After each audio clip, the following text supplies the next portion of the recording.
سورہ ال عمران میں آیا کہ کوئی لڑکا بھی اس لڑکی جیسا نہیں ہوگا.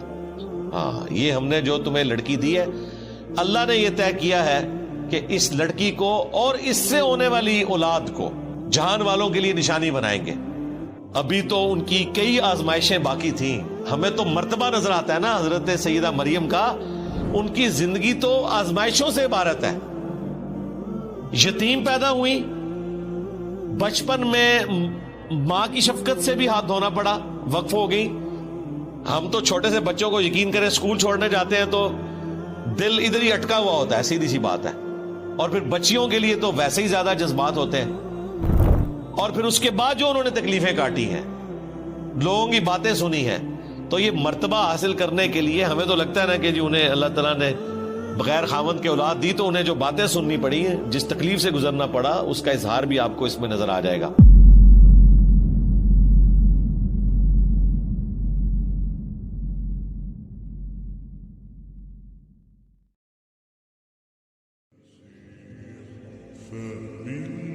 اب سیدہ مریم کا ذکر خیر ہونے جا رہے ہیں اگلی آیات کے اندر. وَاذْكُرْ فِي الْكِتَابِ مریم, اور اے محبوب صلی اللہ علیہ وآلہ وسلم کتاب میں یاد کریں مریم کو, ان کا حال بیان کریں اس اللہ کی کتاب قرآن میں, اور ان سے بھی ذکر کریں. اِذِ انْتَبَذَتْ مِنْ أَهْلِهَا مَكَانًا شَرْقِيًّا, جب وہ اپنے گھر والوں سے الگ ہو گئیں ایک مکان میں جو مشرق کی جانب تھا. یہ آج بھی حجرہ یروشلم میں موجود ہے, مشرقی کونا. اور یروشلم ایک ایسی جگہ ہے جو تینوں بڑے مذاہب کے لیے, چاہے مسلمان ہوں, کرسچنز ہوں, جیوز ہوں, ایک متبرک جگہ ہے. مسلمان اس لیے جاتے ہیں, وہ قبلہ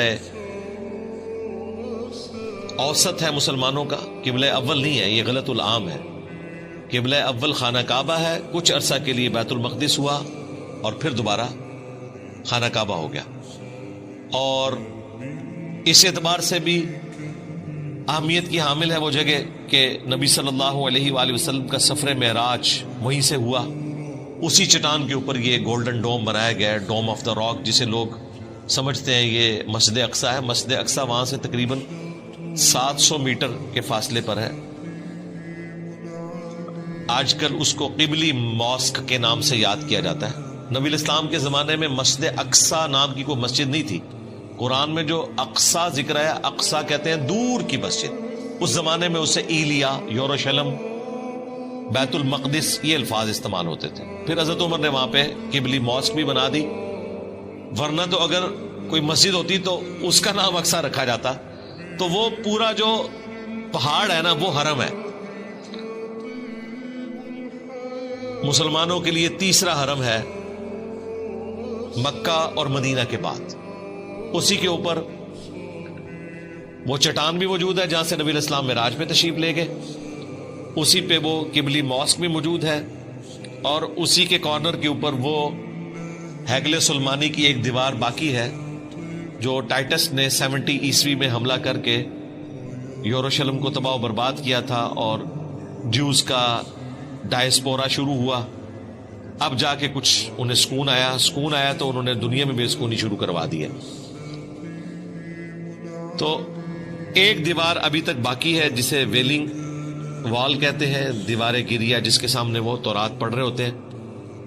اور ان کا ارادہ ہے کہ دوبارہ سے, بلکہ تیسری بار اب ہیگل سلمانی تعمیر ہوگا. تھرڈ ٹیمپل اسے کہتے ہیں. تو یہ حرم کا نقشہ میں نے آپ کو بتایا, میں نے کئی ویڈیوز میں اسے ڈسپلے بھی کروایا ہوا ہے. وہیں پر ایک مشرقی کونا ہے اسی حرم والی جگہ پر جہاں پہ سیدہ مریم نے عبادت کی.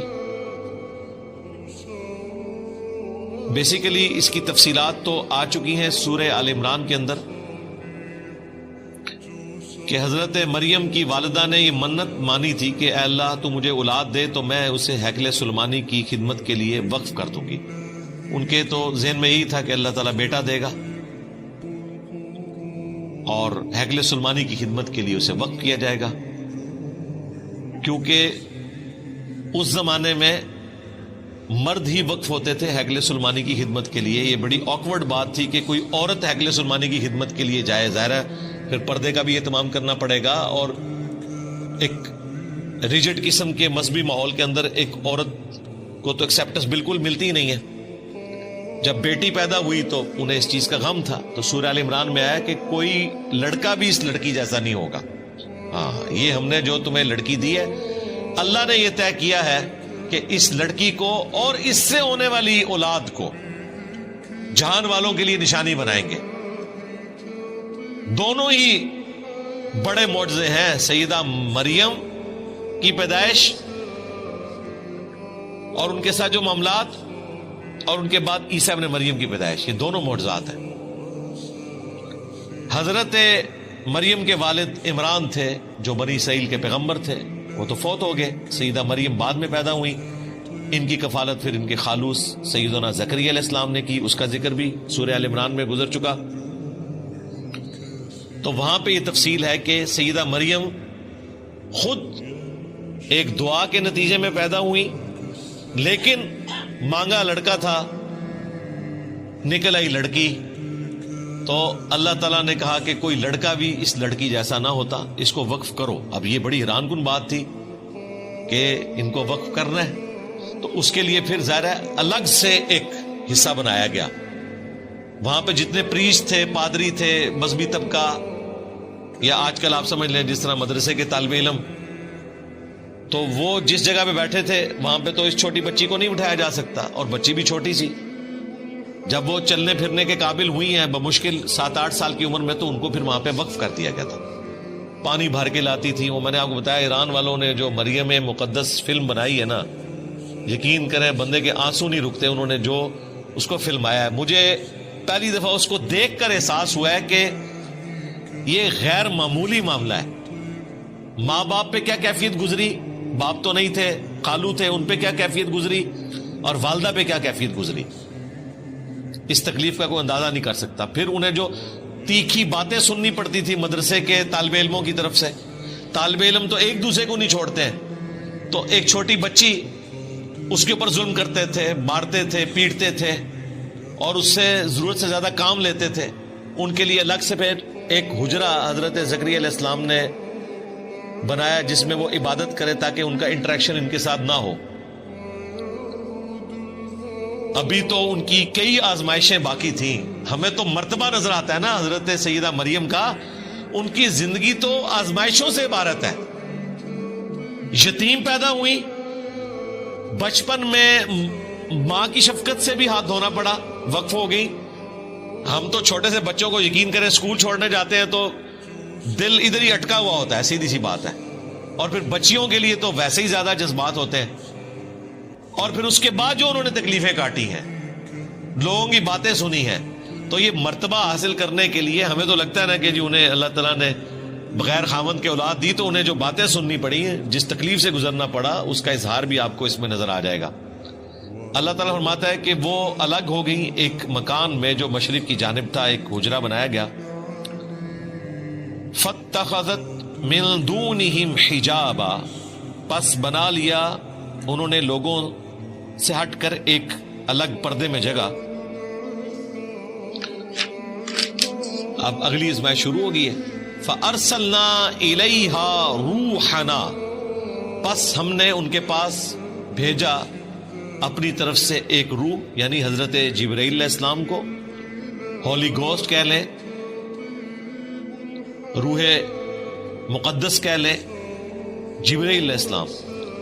فتمثل لها بشرا سویا، تو وہ ان کے سامنے ایک انسان کی شکل میں ظاہر ہوئے ان کے حجرے کے اندر. ان کے حجرے میں کوئی مرد نہیں جاتا تھا. وہ جب حجرے میں عبادت کر رہی تھی تو انہوں نے دیکھا کہ ایک نوجوان سامنے آ کے کھڑا ہو گیا. اب دیکھیں کتنی پرہیزگار عورت تھی. قالت، انہوں نے کہا، انی اعوذ بالرحمن منک ان کنت تقیا، میں رحمان کی پناہ میں آتی ہوں اگر تو واقعی پرہیزگار ہے، تو میں اپنے آپ کو رحمان کی پناہ میں دیتی ہوں. اس کو بھی تنبیہ کی اور اس سے پناہ نہیں مانگی، اللہ سے پناہ مانگی. قال انما انا رسول ربک، تو حضرت جبرائیل نے پھر بتایا میں تو تیرے رب کا رسول ہوں، انسانی شکل میں ہوں. ان کے لیے تو کوئی اٹریکشن نہیں کسی عورت میں، فرشتوں کا تو کوئی جینڈر ہی نہیں ہے، نہ مرد نہ عورت، ان کا تو جینڈر ہی کوئی نہیں ہے، انہیں تو کوئی لینا دینا نہیں اس چیز سے. تو انہوں نے کہا میں تیرے رب کا رسول ہوں. لِأَهَبَ لَكِ غُلَامًا زَكِيًّا، اور میں آیا ہوں تاکہ میں تمہیں عطا کروں ایک پاکیزہ فرزند. اب یہ واقعہ ہمیں انجیل میں بھی ملتا ہے، لیکن وہ جس انداز میں بیان ہوا ہے اور یہ جس انداز میں بیان ہوا ہے زمین و آسمان کا فرق ہے.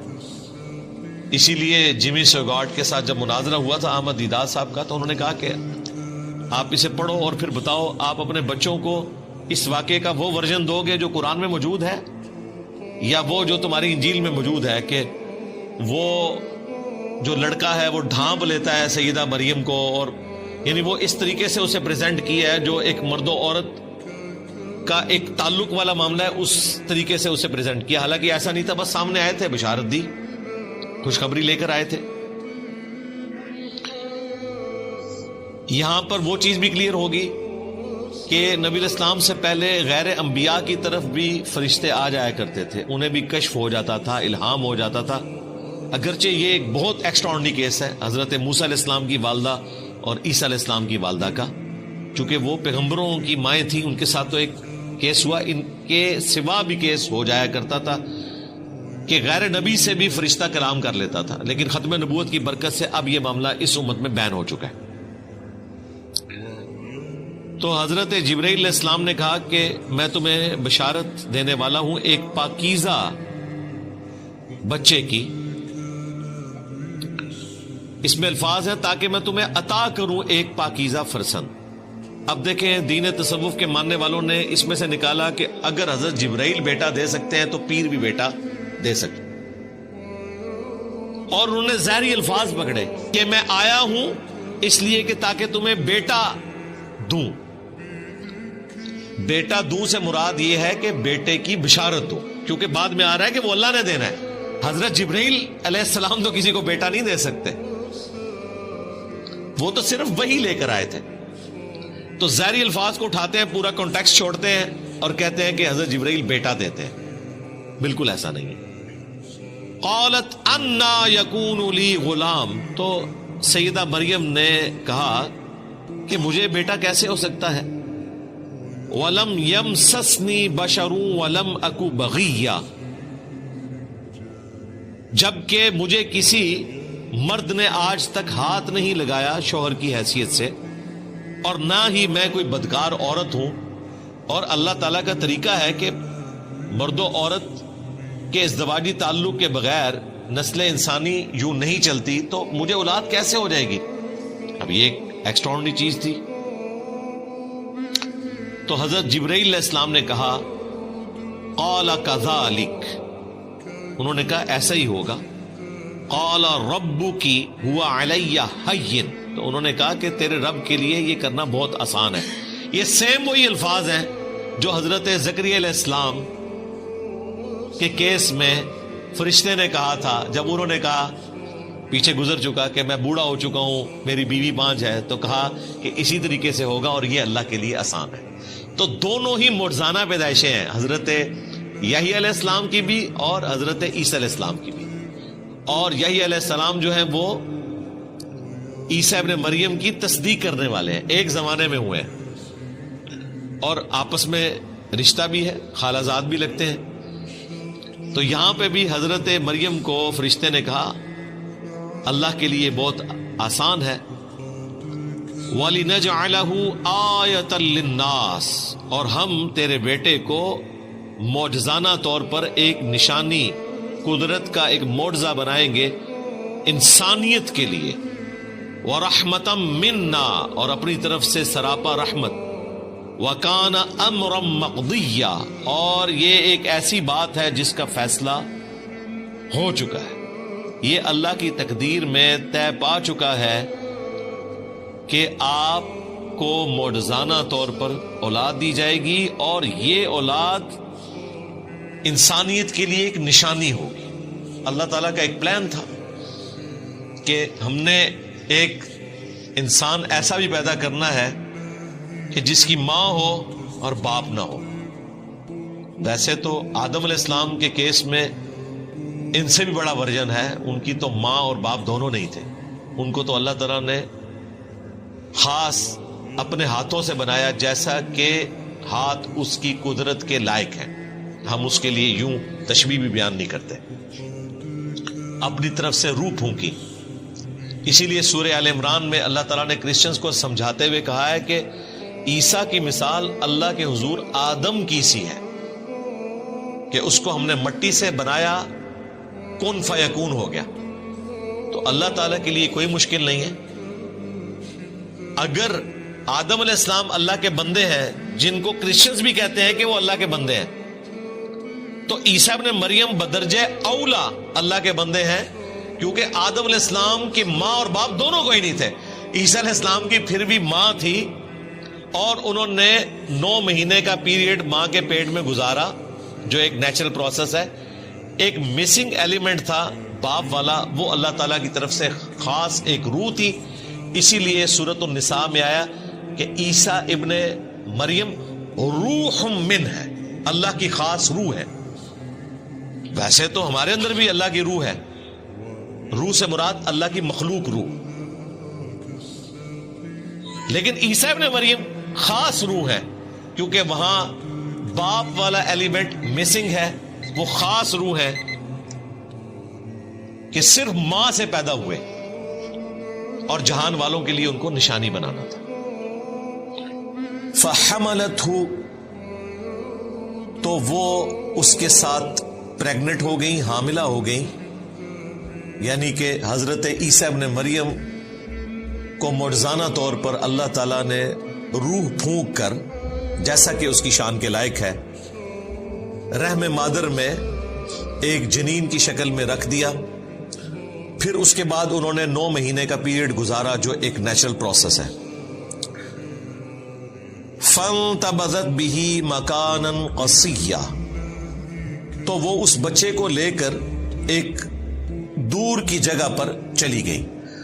ظاہر ہے کہ وہاں پر جو پریگنینسی کے دوران تکلیف اٹھانی پڑتی ہیں ایک عورت کو، تو وہ ایک سمبل ہوتا ہے جس سے لوگ جج کر لیتے ہیں. اور وہ تو وہاں پر عبادت کر رہی تھی، لوگوں نے طرح طرح کی باتیں کرنی تھی. تو آپ کو اللہ تعالیٰ کی طرف سے یہ چیز القاء کی گئی کہ اب آپ اس جگہ کو چھوڑ کر کسی دور بیابان جنگل میں چلے جائیں. دونوں ماں بیٹا، یعنی کہ سیدہ مریم اسی پریگننٹ فارم میں تشریف لے گئی، اور اللہ تعالیٰ نے ان کے لیے معجزانہ طور پر خوراک کا بندوبست کیا، کیونکہ اب وہ کسی کے پاس کھانے کے لیے تو نہیں جا سکتی تھی. 9 مہینے تک انہوں نے کھجور اور پانی کے اوپر گزارا کیا. کھجور ایک پرفیکٹ غذا ہے، ظاہر ہے. ایک کھجور کے اندر 2 روٹیوں کے برابر کیلوریز موجود ہوتی ہیں، اور تازہ کھجوریں اللہ تعالیٰ کی طرف سے اور تازہ پانی کا چشمہ اللہ تعالیٰ کی طرف سے 9 مہینے کے لیے بہا دیا گیا. جس بھی وہ جنگل کے پورشن میں تھی اس کا ذکر ہے. فَأَجَاءَهَا الْمَخَاضُ إِلَى جِذْعِ النَّخْلَةِ، پس وہ جو پریگنینسی کا درد تھا، وہ تکلیف انہیں لے آئی ایک کھجور کے تنے کے پاس. این ممکن ہے کہ وہ سادہ تنا تھا، اللہ تعالیٰ نے معجزانہ طور پر اس کے اوپر کھجوریں ان کے لیے اگا دی، یا وہ پہلے سے درخت موجود تھا. بہرحال ایک غیر معمولی چیز ہے. تو وہ اس درخت کے ساتھ ٹیک لگا کے بیٹھ گئی. اب انہوں نے اپنی تکلیف کا اظہار کیسے کیا؟ قالت، انہوں نے عرض کیا اللہ کے حضور، یا لیتنی مت قبل ھذا، اے کاش میں یہ دن دیکھنے سے پہلے مر گئی ہوتی. وَكُنْتُ نَسْيًا مَنْسِيًّا، اور میں بالکل ایسی ہو جاتی کہ لوگ جسے فراموش کر دیں. لوگ مجھے جانتے بھی نہ کہ مریم نام کی کوئی عورت بھی دنیا میں موجود تھی، مجھے یہ دن نہ دیکھنے پڑتے۔ اب یہ بڑی حیران کن بات ہے کہ آپ کو حضرت جبرائیل علیہ السلام بشارت دے رہے ہیں، تو آپ کی تو خوشی کی انتہا نہیں ہونی چاہیے تھی، لیکن بہرحال انسان ہے، انسان کے ساتھ وہ سارے کے سارے لوازمات لگے ہوئے ہیں، انسان لوگوں کی باتوں سے تکلیف کا شکار بھی ہوتا ہے۔ تو سیدہ مریم کو بھی اس تکلیف کا احساس ہوا کہ میں اب لوگوں کا سامنا کیسے کروں گی کہ بغیر شادی کے مجھے اولاد ہو گئی، تو لوگ طرح طرح کی باتیں کریں گے۔ اس تکلیف کے احساس نے انہیں آہوزاری کرنے پر مجبور کیا اللہ کے حضور کہ کاش آج سے پہلے میں مر چکی ہوتی، یہ دن نہ مجھے دیکھنے پڑتے اور میں بھولی بسری ہو جاتی۔ نسیم منسیہ۔ اب اس مبارک آیت میں بھی منکرین احادیث کا رد ہے، جو احادیث میں آئے ہوئے واقعات کا مذاق اڑاتے ہیں کہ یہ کیسے ہو گیا۔ یہی بات اگر صحیح بخاری یا مسلم میں لکھی ہوتی تو انہوں نے مذاق اڑانا تھا، یہ کیسے ہو گیا کہ سیدہ مریم کو فرشتہ بشارت دے اور اس کے بعد پھر وہ کہ میں کاش مر گئی ہوتی، بھولی بسری ہو جاتی، یہ ہو ہی نہیں سکتا۔ ہمیں اگر حضرت جبرائیل بشارت دے ہم تو خوشی کے مارے پھولے نہیں سمائیں گے، تو سیدہ مریم ایسی باتیں کیسے کر سکتی تھی؟ انہوں نے مذاق اڑانا تھا، اور وہ جینون ہوتا گیون سرکمسٹانسز میں۔ لیکن اس کا جواب کیا ہے؟ یہ بھی حقیقت ہے کہ انسان بہرحال انسان ہے، اس نے لوگوں کو فیس کرنا ہوتا ہے، تکلیف کا شکار انسان ہو جاتا ہے۔ اب دیکھیں وہ صحابہ کرام جو جنگ سے پہلے اپنی جان نچھاور کرنے کے لیے تیار تھے، ان میں سے کئی اصحاب غزوہ احد میں چھوڑ کر چلے گئے، اور قرآن میں اس واقعے کا ذکر بھی ہوا، اور 2 دفعہ اللہ تعالیٰ نے سورہ آل عمران میں ان کی معافی کی اناؤنسمنٹ بھی کر دی۔ لیکن واقعہ تو بہت بڑا ہے۔ آج اگر دقت نظر سے دیکھا جائے کہ یہ کیسے ہو سکتا ہے کہ جانثار لوگ نبی اسلام کو چھوڑ جائیں، کچھ آخری وقت تک ساتھ رہے، کچھ چھوڑ کر بھی چلے گئے، لیکن آج کی ڈیٹ میں معاف ہو چکا۔ یہ بھی بشری تقاضا تھا، یہ ہو سکتا ہے۔ یہ شاعری میں باتیں اچھی لگتی ہیں، تیرے ہوتے جنم لیا ہوتا تو تیرے قدموں سے لپٹتا، تو میں خاک کا ذرہ ہوتا، میں اپنی جان نچھاور کر دیتا۔ جب وقت آتا ہے تو بہت مشکل ہوتا ہے اس پر عمل کرنا۔ آج دیکھ لیں کتنے لوگ ہیں جو فجر کی نماز کے لیے اٹھتے ہیں، انہوں نے نبی علیہ السلام کے لیے اپنی جان قربان کرنی تھی، جو بسترے کی قربانی نہیں دے سکتے۔ تو یہ جذباتی باتیں، پریکٹیکلی انسان تکلیف سے گزرتا ہے۔ تو یہاں پر بھی سیدہ مریم کا یہ کہنا یہ ایک بشری تقاضا تھا، انسان ہے۔ جب انہوں نے یہ فریاد کی تو اللہ تعالیٰ نے اس پہ انہیں کوئی ڈانٹا نہیں ہے، بلکہ فرشتے کے ذریعے بشارت دی۔ فَنَادَاهَا مِن تَحْتِهَا، تو ایک فرشتے نے نیچے سے پکارا، کسی اونچی جگہ پر ہوں گی، نیچے فرشتہ سامنے ظاہر ہوا، اس نے ان کو پکار کر بشارت دی، اللہ تحزنی، کہ مت غم کھاؤ، قد جعل ربکی تحتکی سریہ، بے شک تیرے رب نے تیرے لیے نیچے ندی رواں کر دی ہے۔ اب یہ معجزانہ طور پر ڈھارس تھی، اسی وقت کوئی ندی چلی ان کے لیے، اسی درخت کے نیچے جہاں پر وہ بیٹھی ہوئی تھی۔ ظاہر ہے ان کے لیے پریگنینسی میں موومنٹ کرنا بھی مشکل تھا۔ اور دیکھیں دوسرا معجزہ یہ ظاہر ہوا، وَهُزِّي إِلَيْكِ بِجِذْعِ النَّخْلَةِ، اور یہ جو کھجور کا تنا ہے نا، اس کو اپنی طرف ہلاؤ۔ اب مجھے بتائیں بڑا آدمی بھی کسی کھجور کے تنے کو نہیں ہلا سکتا، تو عورت کیسے ہلائے گی؟ بس معجزانہ طور پر تھا، بس ہاتھ ہی رکھا انہوں نے، ہلکا سا اسے ہلایا، کیا وہ ہلا بھی نہیں ہوگا؟ اتنا وہ سخت درخت ہوتا ہے۔ معجزانہ طور پر ہوا۔ تساقط علیکی رطبا جنیہ، تو یہ تنا آپ کے اوپر پکی ہوئی کھجوریں گرانا شروع کر دے گا۔ این ممکن ہے کوئی خشک تنا تھا، اس پہ کھجوریں لگ گئی اسی وقت، معجزانہ طور پر ندی تو رواں ہوئی ہے۔ اب 2 تفاسیر کی گئی ہیں۔ ایک تفسیر جو قرآن میں فٹ ان بیٹھتی ہے وہ یہی ہے کہ یہ کسی فرشتے نے ہی کہا۔ بعض لوگ اس طرف گئے ہیں کہ حضرت عیسیٰ علیہ السلام نے کلام کیا ان کی گود میں، لیکن یہ دور کی بات ہے. اس کی وجہ یہ ہے کہ یہ بات تو آنی تھی 9 مہینے کے بعد. وہ 9 مہینے میں انہوں نے کس طرح اپنا وقت پاس کیا، تو یہ بات زیادہ مضبوط ہے کہ فرشتے نے ندا کی جب وہ پریگننٹ حالت میں جا کے تنے کے ساتھ ٹیک لگا کے بیٹھ گئی اور انہوں نے اللہ کے حضور فریاد کی، تو اللہ تعالیٰ نے فرشتے کے ذریعے بشارت دی کہ آپ کے لیے میٹھے پانی کی ندی ہے اور یہ درخت کا تنا، آپ بس اسے تھوڑا سا ہلائیں، ہاتھ لگانے کی دیر ہے، آپ کے اوپر پکی ہوئی کھجوریں گریں گی جو ایک پرفیکٹ غذا ہے، پانی بھی اور کھجوریں بھی. فَكُلِي وَاشْرَبِي، تو کھاؤ اور پیو، اس میں سے پرفیکٹ غذا ہے. وَقَرِّي عَيْنًا، اور اپنی آنکھوں کو ٹھنڈا کرو. کس کے ذریعے؟ جو بچہ پیدا ہونے والا ہے اس کے تصور سے کہ یہ مرزانہ پیدائش ہے. وجیہن فی الدنیا والآخرہ ومن المقربین، اور جب پیدا ہو گیا تو ماں کے اندر ایک اٹریکشن ہے نیو بورن بیبی کے لیے. ماں کو چھوڑ دیں، آپ چھوٹے بچے ذرا موٹر بائکس پہ بیٹھے ہوئے دیکھیں، آپ کے اپنے بچے بھی نہیں ہوتے پھر بھی اتنی اٹریکشن ہوتی ہے. چھوٹے بچوں میں اللہ تعالیٰ نے اٹریکشن رکھی ہے.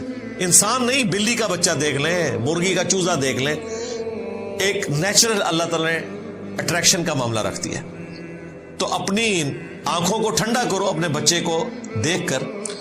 فَإِمَّا تَرَيِنَّ مِنَ الْبَشَرِ أَحَدًا، اور تم اگر کسی آدمی کو دیکھو، کوئی آدمی نظر آئے جو تمہارا جاننے والا ہو، اور ظاہر ہے وہ پوچھے گا مریم کب شادی ہوئی اور یہ بچہ کہاں سے آ گیا، کیا چکر ہے،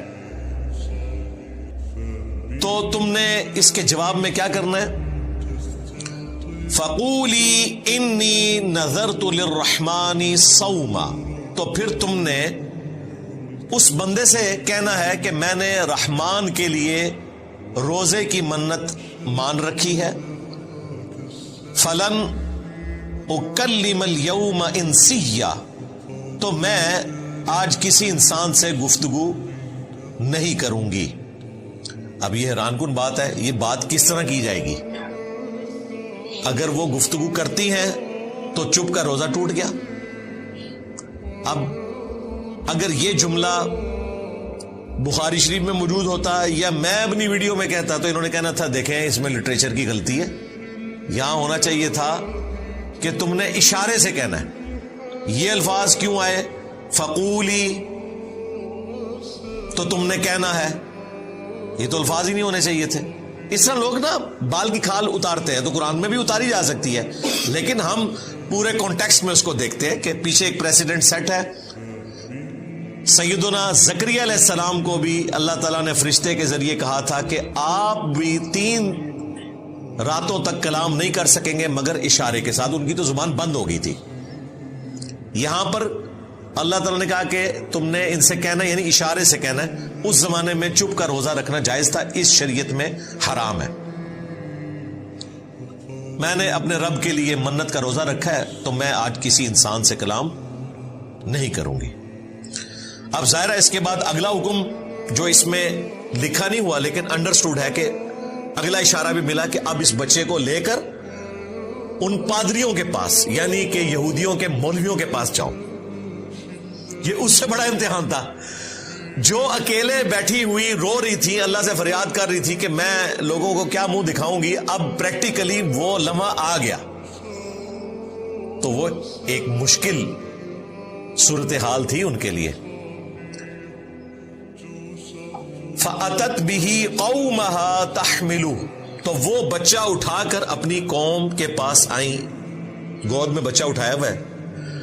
اب قوم نے تو مریم کو ایک آئیڈیل پرسنالٹی کے طور پر دیکھا ہے کہ چھوٹی سی بچی ہیکل سلمانی کے لیے وقف ہے، ہر وقت عبادت کرتی رہتی ہے، اور اینڈ رزلٹ یہ نکلا ہے کہ 16 سال کی بچی ایک چھوٹا سا بچہ اٹھا کر آ گئی ہے. تو لوگوں نے ظاہر اس کے کریکٹر کے بارے میں بات ہی کرنی تھی، یہ نیچرل تھا، اور وہی ہوا.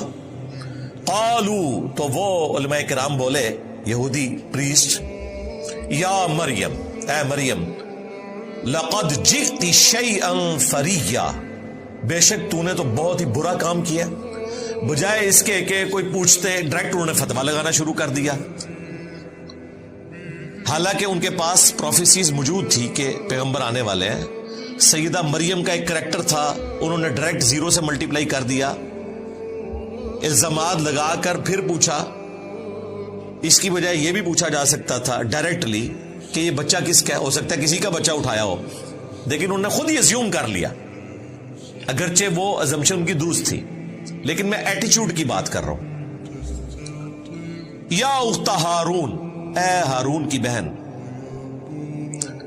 ما کان ابوک امرأ سوء, نہ تو تیرا باپ کوئی برا آدمی تھا, وما کانت امک بغیہ, اور نہ تیری ماں کوئی بدچلن عورت تھی. یعنی تو نیک ماں باپ کی اولاد ہے, تیرا باپ پیغمبر تھا عمران, اور تیری ماں بھی نیک عورت, اور تیرا بھائی ہارون وہ بھی کوئی شریف النفس انسان ہوگا, اس کی طرف منسوب کیا. اس کریکٹر میں تیرا کریکٹر نہیں بیٹھتا. اب یہاں پر جو آیا یا اخت ہارون, تو بعض لوگوں نے اس پر اعتراض کیا. رسول اللہ کے زمانے میں بھی, آج تک کرسچنز کرتے ہیں. مارمری ایمینول جو کرسچن آرتھوڈاکس ہے, ایک پریسٹ آسٹریلیا میں, اس نے قرآن پر, اسلام پر 5 اعتراضات کیے تھے. ان میں سے ایک اعتراض یہ تھا, میں نے تفصیلی ویڈیو ریکارڈ کروائی تھی, ریپلائی ٹو کرسچن بشپ ماربری ایمینول. 5 بلیمز اس نے لگائے تھے, میں نے جواب دیا تھا. ایک یہ ہے کہ جی ہارون علیہ السلام اور عیسیٰ علیہ السلام میں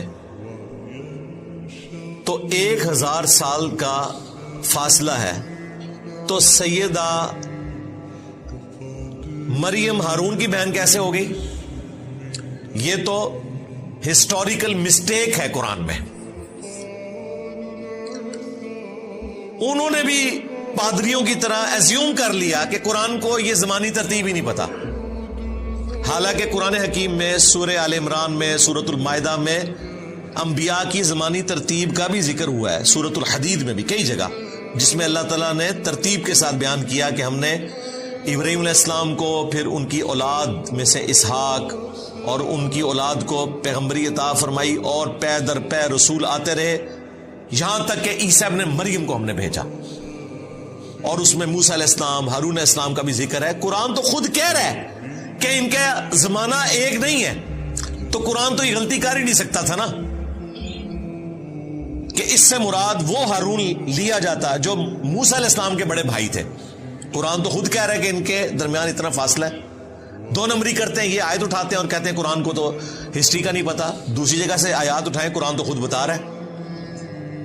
تو اس کا جواب یہ ہے, صحیح مسلم میں حدیث ہے, مغیرہ ابن شعبہ کہتے ہیں میں نجران گیا تھا, وہاں کرسچنز تھے, اور وہی تھے جو بعد میں آئے بھی تھے مباہلے کے لیے. تو انہوں نے مجھ سے سوال کیا کہ ہارون کی بہن مریم کیسے ہو گئی, ان کے درمیان تو 1000 سال سے زیادہ کا فاصلہ ہے. تو میں ان کو جواب نہیں دے سکا. تو نبی علیہ السلام نے کہا کہ تم نے ان کو کہہ دینا تھا کہ بنی اسرائیل کے لوگ اس چیز کو اچھا سمجھتے تھے کہ پیغمبروں کے نام کے اوپر نام رکھیں. تو اتنا تو تم کامن سینس یوز کر سکتے تھے کہ یہاں ہارون علیہ السلام سے مراد موسیٰ علیہ السلام کے بھائی نہیں ہیں. اب یہ حیران کن بات ہے کہ ہارون علیہ السلام اور موسیٰ علیہ السلام کے والد کا نام بھی عمران ہے, اور سیدہ مریم کے والد کا نام بھی عمران ہے.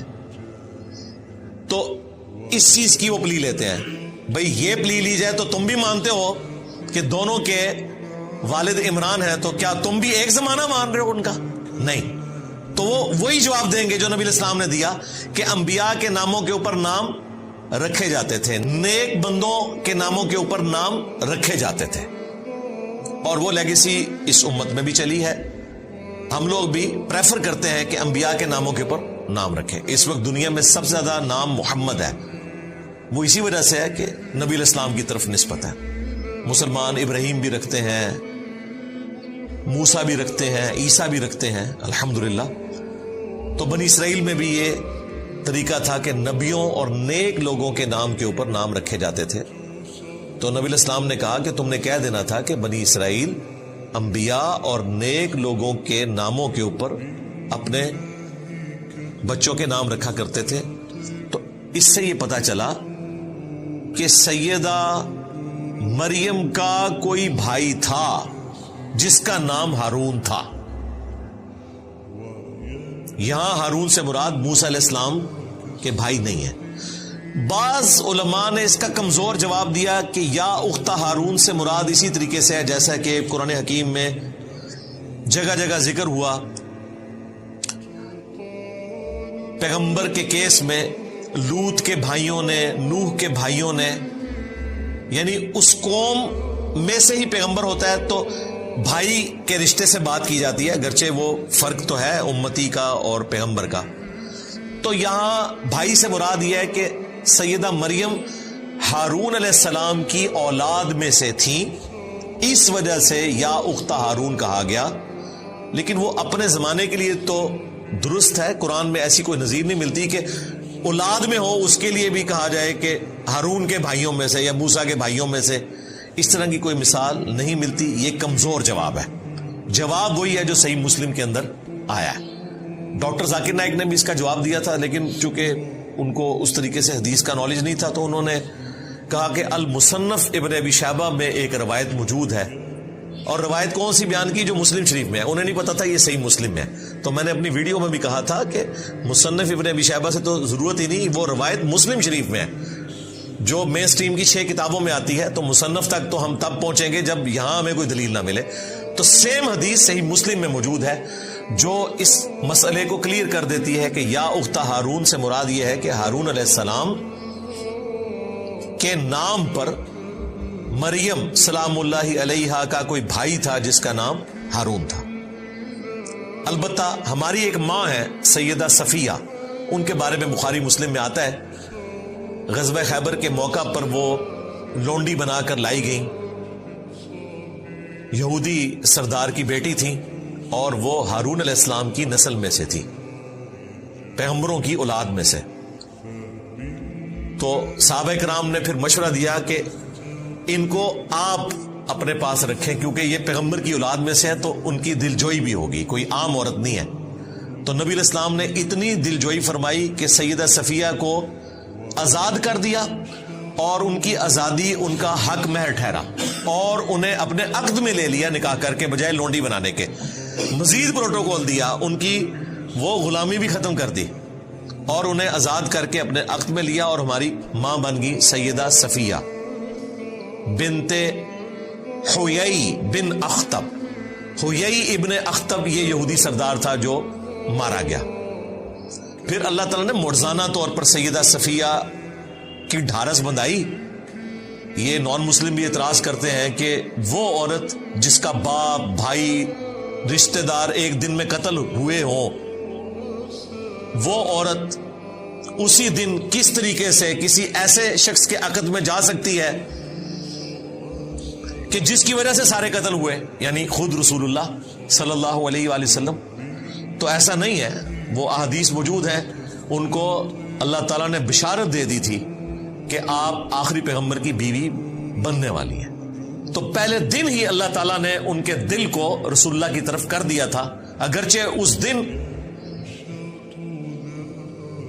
ان کا باپ قتل ہوا تھا، باقی رشتہ دار قتل ہوئے تھے. پھر بھی نبی علیہ السلام کی طرف مائل ہوئی اور انہوں نے فوراً اسلام قبول کر لیا اور نبی علیہ السلام کی وہ زوجہ بن گئی.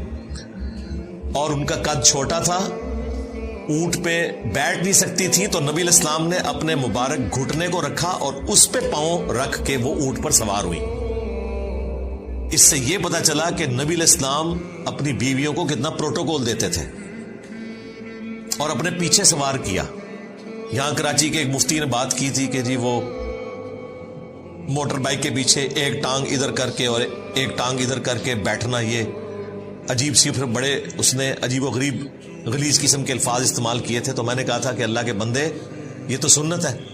اونٹ کے اوپر سیدہ صفیہ رسول اللہ کے پیچھے اسی حالت میں بیٹھی تھی کہ ایک ٹانگ ادھر کر کے ایک ٹانگ ادھر کر کے، اور نبی علیہ السلام کو پکڑ کر وہ بیٹھی تھی. تو یہ تو سنت ہے اور یہ زیادہ سیف طریقہ ہے. گاؤں کے لوگ آپ نے دیکھا ہے بوڑھی عورتوں کو جب لے کر چلتے ہیں تو وہ دونوں ٹانگیں ایک طرف نہیں کرتے, گرنے کے چانسز ہوتے ہیں. ایک ٹانگ اس طرف اور ایک ٹانگ اس طرف, اس میں چانسز نہیں ہوتے. اس طریقے سے سواری پر بیٹھنا ہماری ماں کی سنت ہے, سیدہ صفیہ کی. پھر ایتھیسٹ کی طرف سے یہ بھی اعتراض ہوا تھا کہ ان کی تو عدت پوری نہیں ہوئی تھی, تو وہ بھی میں نے بخاری مسلم سے بتایا تھا کہ جو لونڈی بن کر آتی ہے تو اس کی عدت ایک دفعہ حیض کا آنا ہے اور پاک ہو جانا ہے, اور وہ بخاری مسلم میں موجود ہے کہ اس کے بعد ہی وہ نبی علیہ السلام کے عقد میں آئی تھی.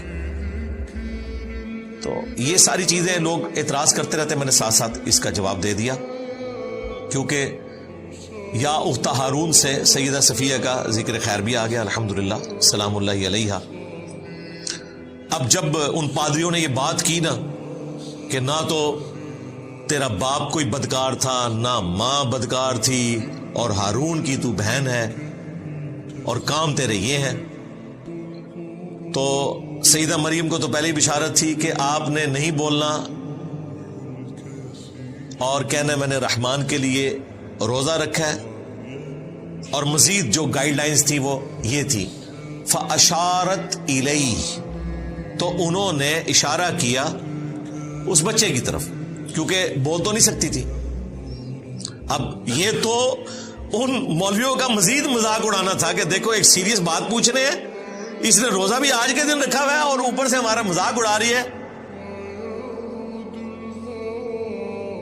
قالوا کیف نکلم من کان فی المہد صبیا, انہوں نے کہا کہ ہم کیسے بات کریں اس سے جو کہ اس وقت گود میں ہے, چھوٹا کم سن بچہ ہے, شیرخوار نیو بورن بیبی ہے, اتنا چھوٹا بیبی تو بول ہی نہیں سکتا.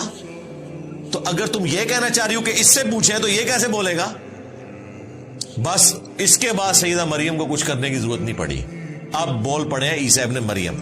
اور یہ سیدنا عیسیٰ علیہ السلام کا معجزہ ہے. عیسیٰ علیہ السلام جیسی کوئی پرسنالٹی نہیں ہے. یقین کریں ان کی پیدائش معجزہ, ان کا بچپن میں بولنا معجزہ, ان کا وہ معجزات دکھانا جو خدائی کام ہے, مردوں کو زندہ کرنا, مٹی کی مورت میں پھونک مارنا اور وہ پرندہ بن جانا, جو اندھے ہیں انہیں شفا دینا اللہ کے عزت سے, کوڑی کے مریضوں کو شفا دینا, پھر ان کا دنیا سے اٹھایا جانا معجزہ, اور سب سے بڑھ کر کئی سو سال سے 2000 سال ہو چکے ہیں ابھی تک, اب پتہ نہیں کتنے اور گزرنے ہیں, آسمانوں پر زندہ رہنا معجزہ اور دوبارہ اترنا معجزہ. تو معجزہ ہی معجزہ ہے. عیسیٰ ابن مریم ڈیزرو کرتے تھے کہ اگر انسانیت میں کسی کو خدا کا بیٹا کہا جائے تو وہ عیسیٰ ابن مریم ہو. یہ اللہ نے آزمائش بنا دیا,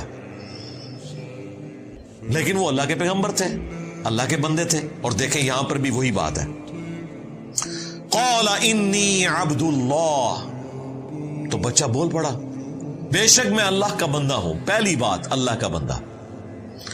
آتانی الکتاب, اس نے مجھے کتاب دی ہے انجیل. وجعلنی نبیا, اور مجھے نبی بھی بنا دیا ہے, یعنی مبعوث بھی ہو گئے چھوٹی عمر میں. ویسے تو عموماً 40 سال کی عمر میں انبیاء کو مبعوث کیا جاتا ہے, میچورٹی کی ایج میں. موسیٰ علیہ السلام ہمارے پیغمبر صلی اللہ علیہ وآلہ وسلم 40 سال کی عمر میں مبعوث ہوئے, اللہ کی حفاظت میں تھے, لیکن مبعوث 40 سال کی عمر میں. اور یہاں پر نیو بورن بیبی مبعوث بھی ہو گیا ہے اور گفتگو کر رہے ہیں. وَجَعَلَنِي مُبَارَكًا أَيْنَمَا كُنْتُ, اور اس نے مجھے بابرکت بنایا ہے میں جہاں بھی چلا جاؤں. تو جناب آپ رومن امپائر جو بت پرست تھے ان کی حکومت میں اگر بادشاہت تھی تو عیسیٰ ابن مریم کی تھی. لا علاج مریضوں کو ٹھیک کر دیتے تھے. جس شہر میں چلے جاتے تھے ہزاروں کا مجمع لگ جاتا تھا, لوگ اپنے مریضوں کو لے کے آتے تھے. تو جس طرف چلا جاؤں مبارک ہوں میں. کوڑ کے مریض ہیں ہاتھ پیرا ٹھیک ہو گئے, نابینا آئے ہیں ہاتھ پیرا ٹھیک ہو گئے. اتنے بڑے بڑے معجزات. اور بیسیکلی یہ اس لیے تھا کہ بنی اسرائیل کے آخری پیغمبر تھے سیدنا عیسیٰ ابن مریم، اور اللہ نے فیصلہ کر لیا تھا کہ بنی اسرائیل نے اپنے پیغمبروں کے ساتھ جو بے وفائیاں کی ہیں، ناحق انہیں قتل کیا، انہیں تکالیف دی، تو اب میں ان کے اوپر عذاب کا کوڑا ایسا مسلط کروں گا کہ وہ قیامت تک چلے گا۔ ضربت علیہم الذلہ والمسکنہ وباؤوا بغضب من اللہ، ان کے اوپر ذلت، مسکنت اور اللہ کا غضب ہے قیامت کے دن تک کے لیے۔ بلکہ یہاں تک آیا قرآن میں کہ تاریخ میں ایسے لوگ آتے رہیں گے جو تم پر اللہ کی طرف سے عذاب مسلط کرتے رہیں گے۔ ہٹلر کی شکل میں عذاب مسلط ہوا کیونکہ انہوں نے اپنی روش نہیں چھوڑی۔ یہ واحد کیس ہے کہ پیغمبر آیا ہے مسلمانوں کی طرف، ورنہ انبیاء کرام رسول آتے تھے کافروں کی طرف۔ وہاں تو عذاب سمجھ آتی ہے کہ نوح علیہ السلام کو ماننے والے مسلمان، نہ ماننے والے کافر۔ عیسیٰ ابن مریم یہودی نسل ہے، بنی اسرائیل ہے، آئے کس کی طرف ہے؟ مسلمانوں کی طرف۔ یہودی تو مسلمان تھے اس وقت تک، لیکن ان مولویوں نے، پادریوں نے، مولوی اس لیے کہ مسلمانوں کے تھے، ان کو ماننے سے انکار کر دیا، کیونکہ وہ ان کی غلطیاں نکالتے تھے کہ حرام خوریاں چھوڑو۔ وہ آپ مریم مقدس فلم دیکھیں، اور ایک اور فلم ہے یسوع مسیح کے اوپر، وہ بھی کئی اقساط کے اوپر ہے، ایران والوں نے بنائی ہے۔ اس میں آپ یہ منظر دیکھیں گے، وہ جہاں جاتے ہیں لوگ پہنچ جاتے ہیں، اور پھر بیت المقدس میں جب عیسیٰ ابن مریم جاتے ہیں اور دیکھتے ہیں کہ وہاں پہ جناب سودی لین دین ہو رہا ہے، مسجد کو بازار بنایا ہوا ہے، تو ان کی حمیت جاگ اٹھتی ہے۔ وہ سب کی ٹیبلز اکھاڑ کے پرے پھینکتے ہیں، ہر چیز تتر بتر کر دیتے ہیں اللہ کی حمیت کی وجہ سے، اور وہاں کھڑے ہو کر پھر وہ توحید کا خطبہ دیتے ہیں کہ تم ابراہیم کے ماننے والے ہو، ابراہیم تو یہ کچھ نہیں کرتے تھے، ابراہیم کا نام بیچ رہے ہو تم۔ اب وہاں بیٹھے ہوئے تھے بابے، اور یہ ہے 25 سال کا نوجوان، کہاں سے وہ دعوت قبول کرے؟ ان کے قتل کے فتوے جاری کیے، اللہ تعالیٰ نے انہیں زندہ آسمانوں پر اٹھا لیا، اور پھر اس کے بدلے میں اللہ تعالیٰ نے ان کے اوپر عذاب مسلط کیا، کیونکہ عیسیٰ ابن مریم بنی اسرائیل کے آخری پیغمبر تھے۔ کسی بھی بنی اسرائیل کے یہودی کو، یعنی کہ اس وقت کے مسلمان کو، شک بھی نہیں رہا اس بات میں کہ یہ پیغمبر ہیں یا نہیں۔ سب نے اتنے بڑے معجزات دیکھ لیے، کوئی انسان کر ہی نہیں سکتا مردوں کو زندہ کرنا۔ یہ تو وہ معجزہ ہے جو بنی اسرائیل کے کسی پیغمبر نے نہیں کیا ہوا تھا، یہ معجزہ تو ابراہیم علیہ السلام کے پاس نہیں تھا، کوئی شک نہیں تھا۔ اس کے باوجود دیکھیں صرف 12 بندوں نے حضرت عیسیٰ ابن مریم کی دعوت کو قبول کیا، یہودیوں نے دعوت قبول نہیں کی۔ دشمنوں کے ڈیزرو کرتے تھے کہ ان کے اوپر ذلت مسلط کر دی جائے قیامت کے دن تک کے لیے، اور وہ مسلط ہے۔ اس لیے اللہ تعالیٰ کا جتنا غصہ یہودیوں کے اوپر ہے نا، کافروں پہ اتنا نہیں ہے تو یہ بھی کافر، لیکن آسمانی مذہب کے ماننے والے ہیں، کیونکہ انہوں نے اپنے پیغمبر کو ماننے سے انکار کر دیا۔ اور یہ دیکھیں، یہ معجزہ وہ اپنی آنکھوں سے دیکھ رہے ہیں کہ ایک شیرخوار بچہ وہ کہہ رہا ہے میں اللہ کا بندہ ہوں، اللہ نے مجھے کتاب دی ہے، مجھے نبی بنایا ہے، مجھے بابرکت بنایا ہے، میں جہاں کہیں بھی جاؤں، وَأَوْصَانِي، اور مجھے وصیت کر دی ہے اس بات کی، بِالصَّلَاةِ، کہ نماز ادا کرتے رہو۔ نماز کا ذکر ہر جگہ آتا ہے کہ پیغمبر بھی اپنے آپ کو نماز سے بے نیاز نہیں کر سکتا۔ وَالزَّكَاةِ، اور اللہ کی راہ میں صدقہ اور خیرات کرنے کا، زکوٰۃ دینے کا۔ مَا دُمْتُ حَيًّا، جب تک میں زندہ رہوں، میں اپنی ماں کے ساتھ اس نے سلوک کرتا رہوں، میں نماز پڑھتا رہوں، اللہ کی راہ میں خرچ کرتا رہوں۔ ایک دن کی نماز نہیں، ٹوٹل اوبیڈینس اپنے گاڈ کی کروں، یہ مجھے میرے رب نے حکم دیا ہے۔ وَبَرًّا بِوَالِدَتِي، اور مجھے خدمت گزار بنایا ہے اپنی ماں کا۔ پیغمبر ہے لیکن خدمت کر رہا ہے ماں کی، کیوں؟ اس ماں نے تکلیفیں اٹھائی ہیں اس بچے کی خاطر، کتنی باتیں سنی ہیں، اور پریگنینسی کی تکلیف اپنی عفت اور عصمت سٹیک پہ لگا لی، لوگوں نے باتیں کی۔ وَلَمْ يَجْعَلْنِي جَبَّارًا شَقِيًّا، اور مجھے سخت طبیعت کا نہیں بنایا، نہ بدبخت بنایا ہے. یعنی میں نرم مزاج ہوں، اپنی ماں کے ساتھ بھی اس نے سلوک کرنے والا اور عوام الناس کے ساتھ بھی. والسلام علیہ، اور سلامتی ہو مجھ پر، یوم ولدت، اس دن جس دن میں پیدا ہوا، ویوم اموت، اور اس دن جب میں الٹیمیٹلی مروں گا. یعنی دنیا میں دوبارہ آنا ہے، اس کے بعد شادی بھی کریں گے، فوت بھی ہوں گے. اس پہ میری الگ سے ویڈیوز ریکارڈ ہیں، اولاد بھی ہوگی. وَيَوْمَ أُبْعَثُ حَيًّا، اور اس دن جس دن میں مرنے کے بعد دوبارہ اٹھایا جاؤں گا. تینوں مواقع پر مجھے اللہ تعالیٰ کی سلامتی نصیب ہو. دیکھیں پیغمبر بھی اللہ تعالیٰ سے سلامتی مانگتے ہیں، اور آپ کے پیغمبر نے آپ کو ہر فرض نماز کے بعد صحیح مسلم میں یہ دعا سکھا دی ہے، اللہم انت السلام ومنک السلام تبارکت یا ذا الجلال والاکرام. جنت میں بھی جب آپ نے جانا ہے تو قرآن میں آتا ہے کہ فرشتے کہیں گے سلامتی کے ساتھ داخل ہو جاؤ جنت میں. اور جنتیوں کا کلام بھی ہوگا آپس میں، السلام علیکم، یہ بھی قرآن میں آیا سورہ یونس میں. اور دنیا میں مشروع کر دیا کہ آپ نے ایک دوسرے کو سلام کہنا ہے. بخاری مسلم میں کتنی احادیث ہے. تو یہ دین سراپا سلامتی ہے. مسلمانوں کے کلچر میں السلام علیکم سے زیادہ بولی جانے والی چیز کوئی نہیں ہے. اور دیکھ لیں اللہ کا شکر ہے 1400 سال گزرنے کے باوجود چاہے پریکٹسنگ مسلمان ہو نان پریکٹسنگ ہو، فون پہ آپس میں ملتے ہوئے السلام علیکم کہتے ہیں. میں کہتا ہوں یہ بہت بڑا ایسٹ ہے مسلمانوں کے پاس کہ یہ وہ طریقہ ہے جو مسلمانوں نے اتنی کمزوریوں کے باوجود نہیں چھوڑا کہ السلام علیکم سے بات شروع کرتے ہیں. تو سلام ہو مجھ پر اس دن جس دن میں پیدا ہوا، جس دن میں مروں گا اور جس دن دوبارہ اٹھایا جاؤں گا. اب ڈاکٹر طاہر القادری صاحب نے اس آیت کو ولادت مصطفیٰ صلی اللہ علیہ وآلہ وسلم منانے کی دلیل بنایا. وہ کہتے ہیں دیکھیں نبیوں کی جو ولادت کا دن ہے وہ سلامتی کا دن ہے،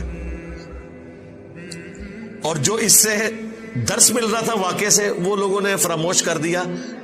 اس میں سے یہ ایک ٹکڑا اٹھایا اور اس میں رنگ بھی خود بھر دیے. اس میں کہاں لکھا ہوا ہے کہ عیسیٰ علیہ السلام کے ماننے والے جو ہیں وہ ان کی پیدائش کا دن منائے؟ وہ تو اپنے لیے دعا کر رہے ہیں کہ اے اللہ مجھ پہ سلامتی ہو جس دن میں پیدا ہوا، جس دن میں مروں گا، جس دن میں اٹھایا جاؤں گا. اور یہ دعا تو ہر مسلمان کو مانگنی چاہیے. سلامتی کی دعا ہم ہر وقت مانگتے ہیں، فرض نماز کے بعد مانگتے ہیں، موت کے وقت بھی سلامتی ہے، اور قیامت کے دن بھی سلامتی، پل صراط پر بھی سلامتی. تو اس کا کوئی لینا دینا نہیں ہے اس میلاد کے ساتھ. ویسے صحیح مسلم حدیث ہے نبی الاسلام میلاد مناتے تھے سال بعد نہیں، ہر مہینے نہیں، ہر ہفتے پیر کا روزہ رکھ کے. 2750 نمبر حدیث ہے. پوچھا گیا کیوں رکھتے ہیں؟ فرمایا فیہ ولدت وفیہ انزل علیہ، اس دن میں پیدا ہوا، اس دن مجھ پر پہلی وحی نازل ہوئی، اس کی خوشی میں میں روزہ رکھتا ہوں. یعنی جشن قرآن اور جشن ولادت مصطفیٰ صلی اللہ علیہ وآلہ وسلم منانے کا سنت طریقہ ہے پیر کا روزہ رکھنا. That's all. ذالک عیسی ابن مریم، یہ ہے عیسیٰ ابن مریم. قول الحق الذی فیہ یمترون، سچی بات جس میں لوگ جھگڑا کرتے ہیں. یہ ہے سٹیٹس عیسیٰ ابن مریم کا. جھگڑا کیا کرتے ہیں؟ کہتے ہیں خدا کا بیٹا ہے، کیونکہ مرزانہ طور پر پیدا ہوئے، روح من ہے. تو اللہ تعالیٰ نے کہا کہ یہ پوری سٹوری ہے، اس طرح وہ پیدا ہوئے، اس کے پیچھے اللہ کا ڈیوائن پلان یہ تھا. ان کا سٹیٹس یہ ہے کہ وہ اللہ کے بندے ہیں. سورہ آل عمران میں آیا کہ عیسیٰ کی مثال اللہ کے حضور آدم کی سی ہے. کن فیکون کر کے جس طرح آدم کو پیدا کیا عیسیٰ کو بھی پیدا کر دیا. اور حیران کن بات ہے کرسچنز آدم علیہ السلام کو اللہ کا بندہ ہی مانتے ہیں، حالانکہ وہ بڑے گاڈ ہونے چاہیے. عیسیٰ علیہ السلام نے تو ماں کے پیٹ میں 9 مہینے گزارے، والدہ بھی ہیں، صرف والد نہیں ہے. اور حضرت آدم وہ ہیں جن کی والدہ بھی نہیں اور والد بھی نہیں. تو اسی لیے اللہ تعالیٰ نے کہا کہ آدم والی مثال ہے عیسیٰ. ان کو تو تم بھی کہتے ہو کہ اللہ کے بندے ہیں، تو عیسیٰ کی تو پھر بھی والدہ تھی، انہوں نے پریگنینسی بھی گزاری. تمہیں کیسے گمان ہوا کہ وہ اللہ کے بیٹے ہیں؟ اگر سن آف گاڈ آپ ان معنوں میں کہیں کہ مخلوق اللہ کا کنبہ ہے، وہ ساری مخلوق اللہ کا کنبہ ہے، اللہ پالنے والا ہے. جس طرح ایک باپ اولاد کو پالتا ہے، اللہ تعالیٰ مخلوقات کو پالتا ہے. خالق مخلوق کا فرق رہے گا. اس ٹرم میں ابناء اللہ ہیں پیغمبر بھی، پیغمبروں کے ماننے والے بھی. ہم بھی کہتے ہیں نا 40 لاکھ فرزندان توحید نے اس سال حج ادا کیا. تو توحید کا تو کوئی فرزند نہیں ہوتا، اللہ کا تو کوئی بیٹا نہیں، لم یلد ولم یولد. لیکن یہ بیگوٹن سن کی بات نہیں ہو رہی ہوتی ہے، اللہ والے.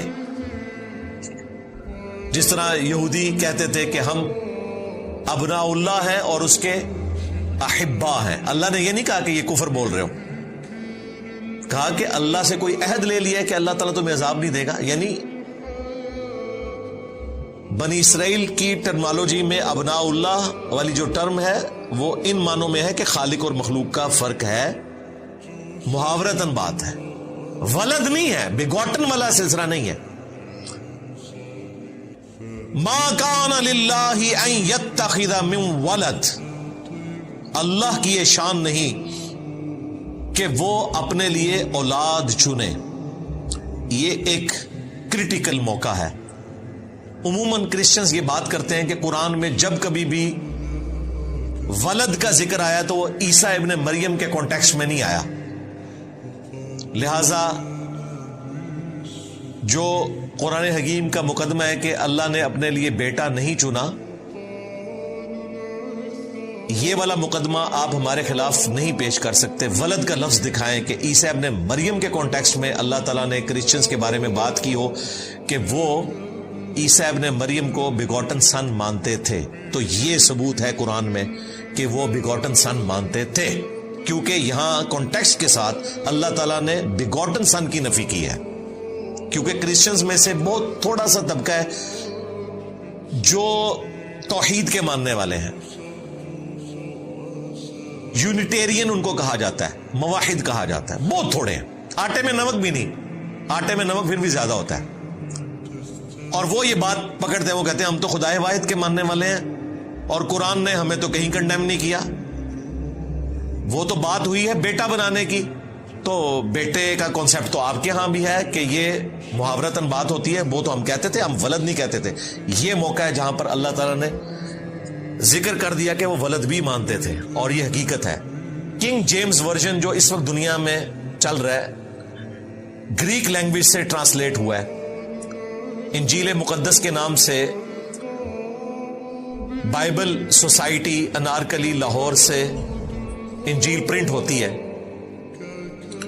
اس کے شروع میں بھی لکھا ہے کہ یہ کنگ جیمز ورژن ہے، اور اصل نسخہ جو ہے وہ یونان کا، اس سے اس کو لیا گیا. ان کے پاس تو ہبرو ہے ہی نہیں ہے نا.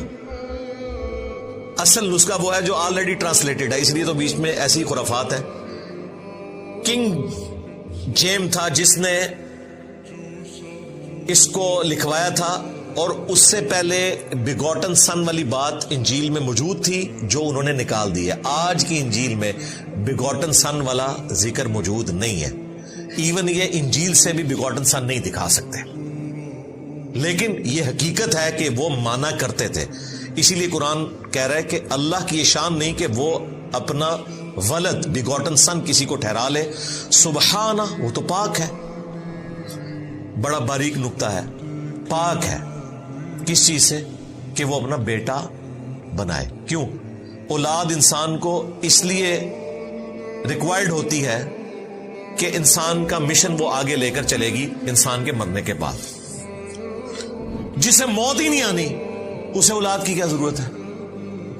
یہ ہے کہ اللہ کے شان شان بھی نہیں کہ وہ بیٹا رکھے، اس کی ضرورت ہی نہیں ہے، اسے موت تو آنی نہیں ہے. یہ تمہاری ضرورت ہے، تمہاری لیگیسی کو کوئی آگے لے کر چلے. اذا قضا امرا،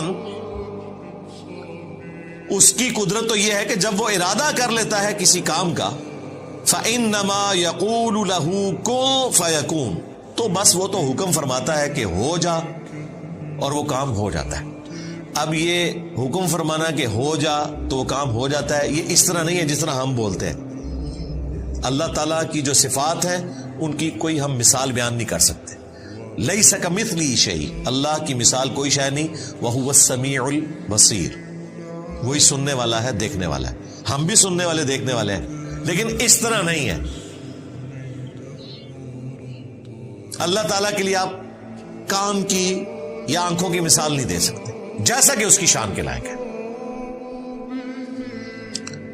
وَإِنَّ اللَّهَ رَبِّي وَرَبُّكُمْ، اور بے شک اللہ تعالیٰ میرا بھی رب ہے اور تمہارا بھی رب ہے. یہ اب عیسیٰ ابن مریم کا خطبہ ہے یہ جملہ، اور جب وہ جوان ہوئے انہوں نے یہی بات کی کہ بے شک اللہ میرا بھی رب ہے اور تمہارا بھی. فَاعْبُدُوا، پس اس کی عبادت کرو. هَذَا صِرَاطٌ مُسْتَقِيم، یہ ہے سیدھا راستہ. یہ جوانی کا جو پورا خطبہ ہے نا، وہ سورۃ المائدہ میں گزر چکا ہے اینڈ پہ بھی، جو قیامت کے دن اللہ تعالیٰ کی اور عیسیٰ ابن مریم کی گفتگو ہے. اس میں عیسیٰ ابن مریم نے اپنی دعوت حق کا ذکر کیا ہے کہ میں ان کو یہی بتاتا رہا ہوں کہ عبادت کرو اس رب کی جو تمہارا بھی رب ہے اور میرا بھی رب ہے، اور بالفرض اگر میں نے کوئی ایسی بات کی تھی تو تیرے علم میں ہوگی. جو تیرے جی میں ہے میں وہ نہیں جانتا، جو میرے جی میں ہے وہ تو جانتا ہے، سارے غیب تو ہی جاننے والا ہے. اور سورۃ المائدہ ہی میں اللہ تعالیٰ نے جب کرسچنز کی نفی کی تو فرمایا لَقَدْ كَفَرَ الَّذِينَ قَالُوا إِنَّ اللَّهَ هُوَ الْمَسِيحُ ابْنُ مَرْيَم، بے شک وہ لوگ کھلا کفر کر رہے ہیں جو کہہ رہے ہیں کہ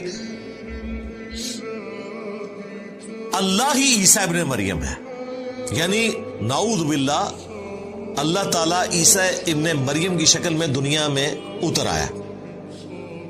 وقال المسیح، جبکہ مسیح تو خود یہ دعوت دیا کرتے تھے، یا بنی اسرائیل، اے اولاد یعقوب، اعبدوا اللہ ربی و ربکم، عبادت کرو اس رب کی جو میرا بھی رب ہے اور تمہارا بھی رب ہے. انہ من یشرک باللہ، یاد رکھنا بے شک جس نے اللہ کے ساتھ شرک کیا، فقد حرم اللہ علیہ الجنہ ومأواہ النار وما للظالمین من انصار، ایسے شخص پہ اللہ نے جنت حرام کر دی ہے اور اس کا ٹھکانہ ہے جہنم کی آگ، وہاں اس کا کوئی مددگار نہیں ہوگا. یہ پورا خطبہ ہے عیسیٰ ابن مریم کا کہ وہ تو کہتے تھے کہ عبادت کرو اس کی جو میرا بھی رب ہے اور تمہارا بھی رب ہے. اللہ تعالیٰ کہہ رہے ہم نے تو عیسیٰ ابن مریم کے ذریعے توحید بیان کی، لیکن کیا ہوا؟ فاختلف الاحزاب من بینہم، پھر کئی گروہ آپس میں اختلاف کرنے لگے. کرسچنز میں بھی گروپ بن گئے، ایک نے کہا اللہ کا بیٹا ہے، دوسروں نے کہا کہ اللہ ہی ہے، پروٹیسٹنٹ کہتے ہیں کہ وہ گاڈ ہے، اور کیتھولک کہتے ہیں وہ اللہ کے بیٹے ہیں. موحدین تو بہت تھوڑے ہیں ان میں. اور یہودیوں نے تو نعوذ باللہ انہیں آؤٹ آف ویڈ لاک کہا، گالیاں دیں، دجال کہا، کیا کیا الفاظ استعمال کیے. عیسیٰ ابن مریم کی والدہ پر تہمت لگائی، اگرچہ انہوں نے اپنی آنکھوں سے ہی منظر دیکھا تھا، لیکن دل بے ایمان تھے اجتا ٹیر. اگر دل بے ایمانی پر اترا ہو تو آپ لیم ایکسکیوزز، جھوٹے دلائل گھاڑ لیتے ہیں. فَوَيْلٌ لِّلَّذِينَ كَفَرُوا مِن مَّشْهَدِ يَوْمٍ عَظِيمٍ، پس ہلاکت ہے کافروں کے لیے اس دن کی حاضری سے جو بہت بڑا دن ہوگا. بڑا مشکل دن ہے اللہ کے حضور پیشی کا دن، وہاں پر سب کا جھوٹ کھل جائے گا. دنیا میں تو آپ دھوکہ دے سکتے ہیں، وہاں تو پھر پکڑ ہوگی. اسمع بہم وابصر، اس دن یہ خوب سننے لگیں گے اور خوب دیکھنے لگیں گے. یوم یأتوننا لیکن الظالمون اليوم فی ضلال مبین، جس دن وہ اللہ کے حضور حاضر ہوں گے، ان کے کان بھی کام کر رہے ہوں گے، آنکھیں بھی کام کر رہی ہوں گی، لیکن یہ ظالم آج کھلی گمراہی میں. یعنی اللہ تعالیٰ فرما رہا ہے آج تو یہ گمراہی کا سودا بیچ رہے ہیں، لیکن قیامت کے دن ان کی آنکھیں بھی کھلی ہوں گی، کان بھی کھلے ہوں گے. دنیا میں بھی ویسے کھلے ہوئے ہیں، لیکن ان کانوں کو آنکھوں کو یوز نہیں کر رہے، مکرے بنے ہوئے ہیں. جیسے ہمارے استاد ڈاکٹر صاحب کہا کرتے تھے، ڈاکٹر اسرار صاحب رحمہ اللہ، کہ جو شخص سویا ہوا ہے اسے تو آپ جگا سکتے ہیں، اور جو آنکھیں بند کر کے لیٹا ہے اس کی تو نیت ہی نہیں اٹھنے کی، آپ اسے نہیں اٹھا سکتے.